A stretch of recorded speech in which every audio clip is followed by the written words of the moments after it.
புனித அந்தோனியரை பத்தி நீங்க நிறைய விஷயங்கள் கேள்விப்பட்டிருப்பீங்க. ஒவ்வொரு நாளும் நிறைய அற்புதங்களையும், அதிசயங்களையும் பண்றவர் தான் நம்மளுடைய அந்தோனியார்.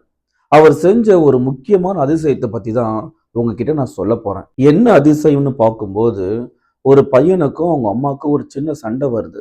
அந்த பையன் என்ன பண்ணிடுறான், கோபத்துல அவங்க அம்மாவ காலால எட்டி உதைச்சிடுறான். சில நாட்களுக்கு அப்புறமேட்டு ஒரு ஊருக்கு அவன் டிராவல் பண்ணி போயிட்டு இருக்கும் பொழுது, ஒரு பெரிய ஆக்சிடென்ட்ல அவனுடைய காலு 2ஆ வெட்டப்படுது. ஹாஸ்பிட்டலுக்கு கூட்டு போறாங்க. என்னென்னமோ பண்றாங்க.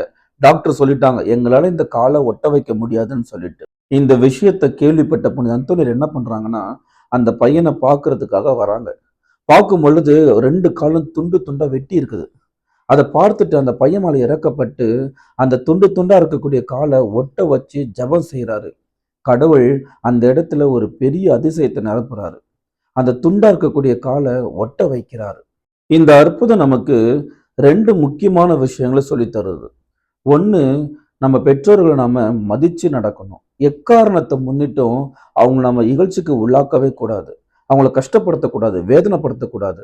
எப்போதெல்லாம் நம்ம அவங்கள கஷ்டப்படுத்துறோமோ, நமக்கும் அந்த கஷ்டம் வந்தே தீரும். 2வது முக்கியமான விஷயம் என்னன்னு பார்க்கும் பொழுது, புனிதர்கள் மேல நமக்கு இருக்கக்கூடிய நம்பிக்கை. குறிப்பா அந்தோனியார் போல நிறைய புனிதர்கள் இருக்கிறாங்க. ஒவ்வொரு நாளும் நமக்கு தெரியாமலே நிறைய அதிசயங்களையும், அற்புதங்களையும் செஞ்சுட்டு இருக்கிறாங்க. நம்மளுடைய நம்பிக்கை எப்படிப்பட்டதாக இருக்கணும்?